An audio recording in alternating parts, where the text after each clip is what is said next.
है अगर गुरुवर का सानिध्य पाना तो विद्यासागर.गुरु पर जरूर आना।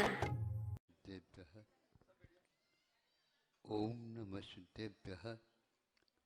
ओम नमः शुद्धेभ्यः। अहिंसा परमो धर्म की आचार्य गुरुवर श्री कुंद कुंद भगवान की जय। आचार्य विद्यासागर जी महामुनि राज की।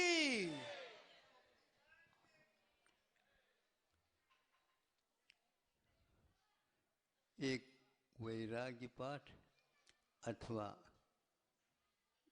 और कोई भी आलोचना इत्यादि में दो पंक्तियाँ हिंदी की है। आप लोगों को हिंदी बहुत प्रिय है, आपकी मातृभाषा है।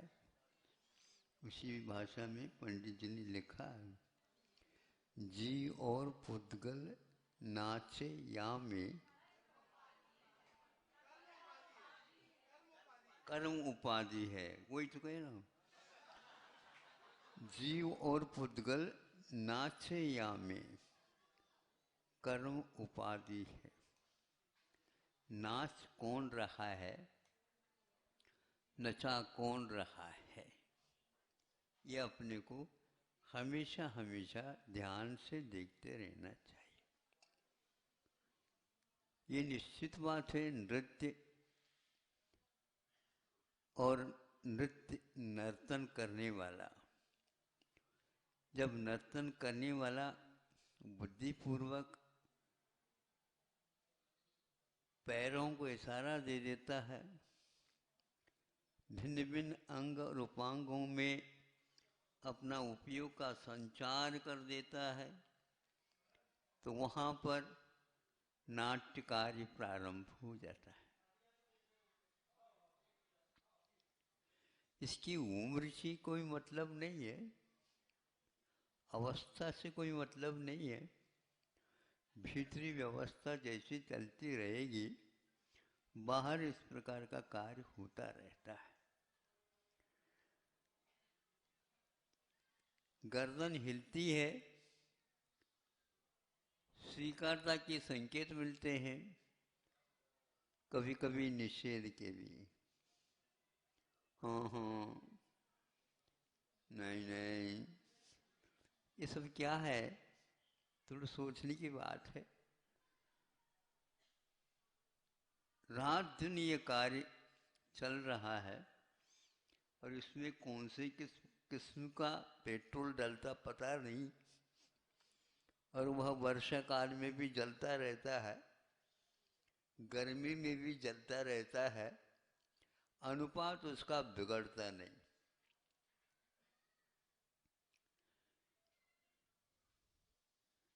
अभी ब्रह्मचर्य वर्ग अर्घ चढ़ा रहा था,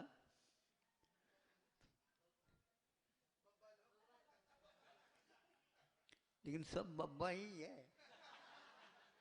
उसमें एक आध नेता है, भगवान का भजन करता है, लेकिन उनका नाम भगवान दास है।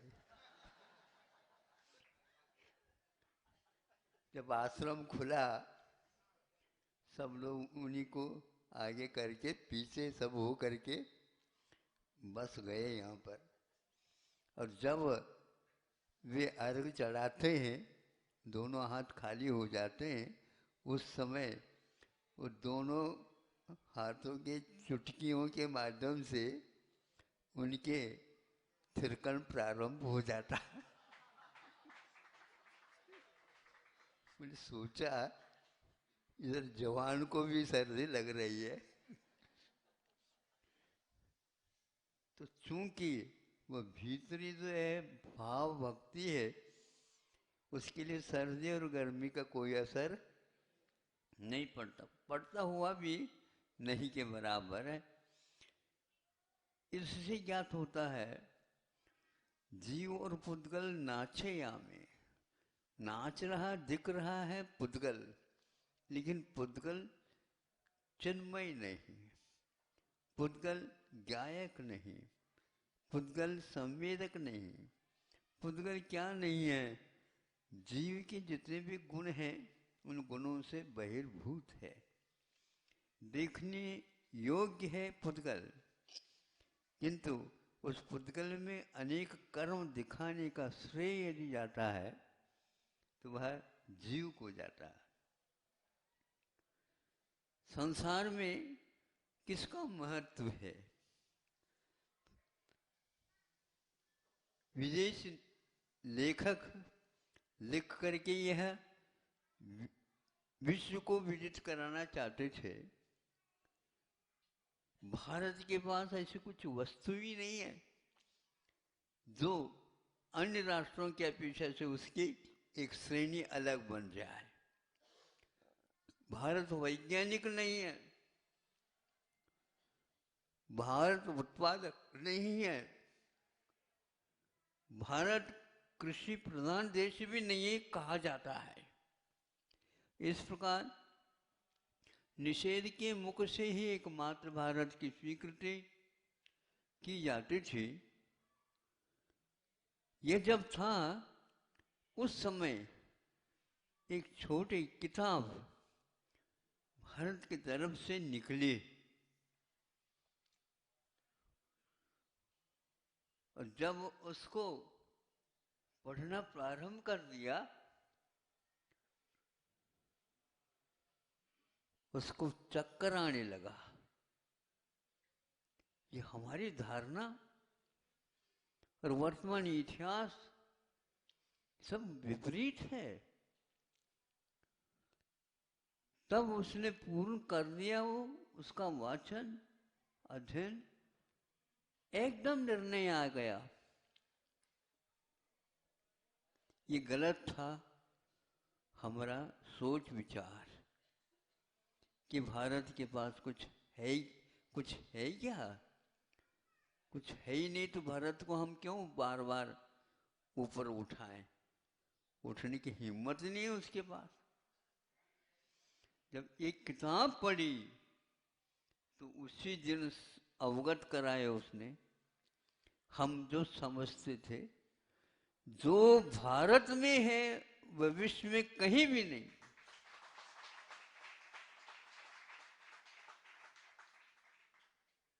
अब आप लोगों को सोचना है ऐसी कौन सी विशेषता है भारत के पास जो विश्व में नहीं और इसके पास है। इसी के पास ही रहेगी ये भी पक्का है, क्योंकि संपदा की बात पूछते हो तो संपदा का भोक्ता भी सामने आएगा। संपदा का मूल्य संपदा नहीं करती, संपदा का मूल्यांकन तो संपदा का जो भोक्ता होता है वह करता है। संपदा को पैदा करने वाला कौन है? तो भोक्ता होता वही करता है। किसानियत अपने आप नहीं होती, जमीन पड़ी है उसको कोई मूल्य नहीं है, किसान आता है उसको मूल्यवान बना देता। सारे के सारे जीवन उस खेती में से उत्पन्न होते रहते हैं, किसान करता रहता है। किसान अकेला है वही है, धरती भी अकेली है वही है। धरती का मूल्य बदलता रहता है और किसान के कारण ये सब कुछ होता रहता है। आप जो संपदा की बात करते हो वही कहीं दूर जाकर के विपदा का भी कारण कर सकता। विपत्ति और आपत्ति दोनों एक प्रकार से बदलते हुए थिरकन है। थिरकन के समय पर उन पैरों में बिना नूपुर हो करके भी घुंघरू बजने लगते हैं। उसका हाव भाव से ही पूरी सभा को एक आनंद विभोर अवस्था में पहुंचा देता। सब वस्तुओं के ऊपर मूल्य लिखा जाता है, ये महत्वपूर्ण नहीं। मूल्यांकन करने वाले का मूल्य महत्वपूर्ण होता है। मूल्यांकन कौन करने वाला है? भोक्ता होता है। भोक्ता यदि नहीं चाहेगा मुझे ये नहीं चाहिए, पड़ी रहेगी। हमारे तीर्थंकर विश्व के भोक्ता नहीं, स्वयं के भोक्ता बने तो विश्व की संपदा की ओर से मुख को मोड़ दिया, रथ को मोड़ दिया, गिरनार चढ़ गए। बारातियों की स्थिति ऐसी हो गई, नहीं समझे। हम सोचते थे एक आध हफ्ता एक आध महीने तक मिष्ठान मिलेगा।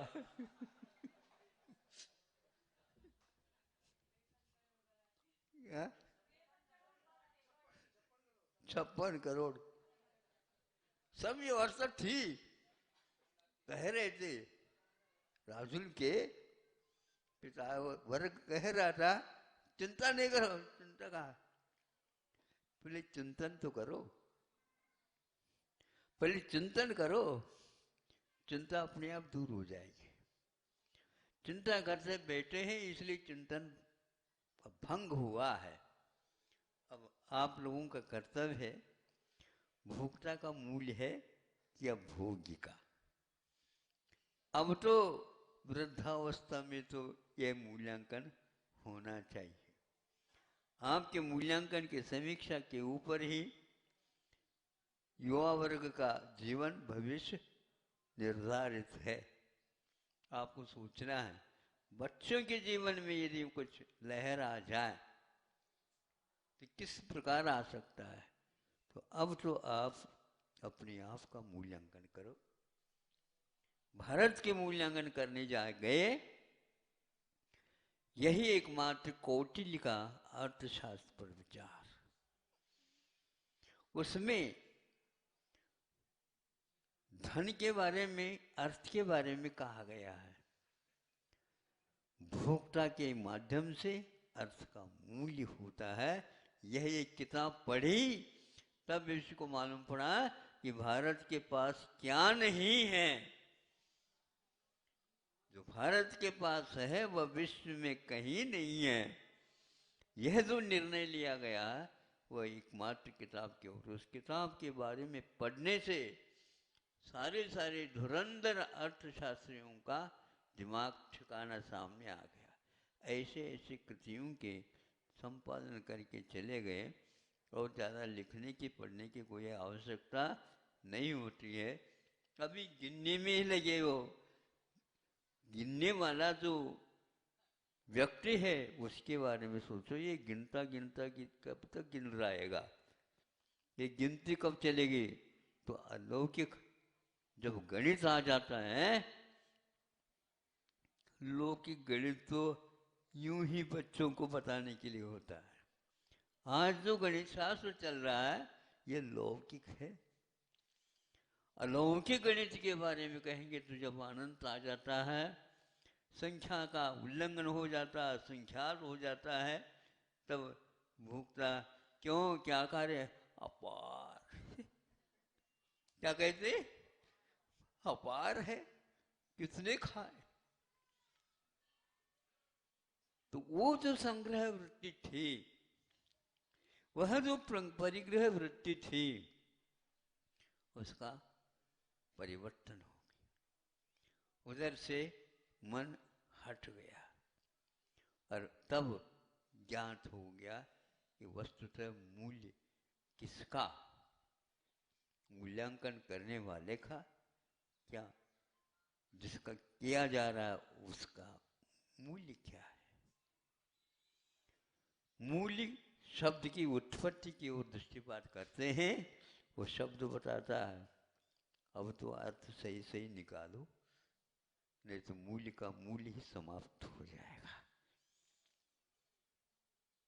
मूलस्य भावो मूल्यम, प्रत्येक पदार्थ का एक मूल होता है। जड़ होती है, उसके आधार होते हैं, उन आधार के अभाव में उस वस्तु का मूल्य ज्ञात नहीं होता। जब तक भोक्ता भोगों की ओर देख रहा है, तब तक भोगों का जो भोग्य है उनका मूल्य होता जाता है। इसमें कोई सार नहीं है। तब स्वर्ग भी फीके हो जाते हैं। नरकाया को कौन पति? सुरपति। क्यों वहां ऐसा लिखा? इसीलिए लिखा, यहीं से वो गया था, सुरपति बना था, अरे मैं भटक करके आ गया। यहां से सीधा मुक्ति नहीं मिलेगी, ध्यान रखो। नीचे उतर, सिंहासन पर बैठेगा, मिलेगी नहीं मुक्ति, और दुनिया तुम्हें सिंहासन पर बिठाएगी, उसका नाम मुक्ति है। 3 लोक के नाथ बने हैं, इसलिए 3 लोक के शिखर पर विराजमान हो जाते। ये सिद्धांत भोक्ता को समझ में यदि आता है, यहाँ के अर्थशास्त्र पढ़ने से ही आता है, विदेशी अर्थशास्त्र काम में नहीं आते। इसको सुन करके पढ़ करके हमें लगा कि देखो, छोटी सी किताब ने विश्व को ही हिला दी। ज्ञान इसी को बोलते हैं। उन लोगों को समझ में आ गया, लेकिन भारतवासियों को अभी समझ में आएगा भी नहीं। वो अवसर्पणी है, और वो भी हुंडा अवसर्पणी है। बताओ, आज जितने भी तीर्थ क्षेत्र है, वहां पर जैनियों की संख्या है ही नहीं के बराबर। और बॉम्बे और दिल्ली और कलकत्ता और मद्रास, इनकी आबादी बढ़ती जा रही है। कहीं आबादी इतनी नहीं बढ़ती, मनुष्य जन्म बहुत दुर्लभ है। यहाँ के यहाँ चले जाते हैं तो आबादी बढ़ गई, तो उधर की तो बताओ पहले। ये बड़े बड़े नगर बन रहे हैं तो क्या जन्म ले रहे हैं क्या? गांव साड़ो, गांव इधर से उधर चले जा रहे हैं। क्यों जा रहे हैं? पागलपन है। अब पागलपन की चिकित्सा होती चली जा रही है, धीरे धीरे सुन रहे हैं, अब पुनः गांव की ओर आ रहे हैं। आप बताओ, बॉम्बे वाले, वहां मन नहीं लगा हैं? इतने तो खर्च करवाया आप लोगों ने। गांव में अच्छा, गांव में खतरा नहीं, तरा तरा है, तरा। अज्ञान से यदि हम तर सकते हैं तो गांव में ही तर सकते हैं, और कोई नहीं। लेकिन ये बात समझ में कब आती है? जब वो दद्दा बनता है। अहिंसा परमो धर्म की जय। आचार्य भगवान श्री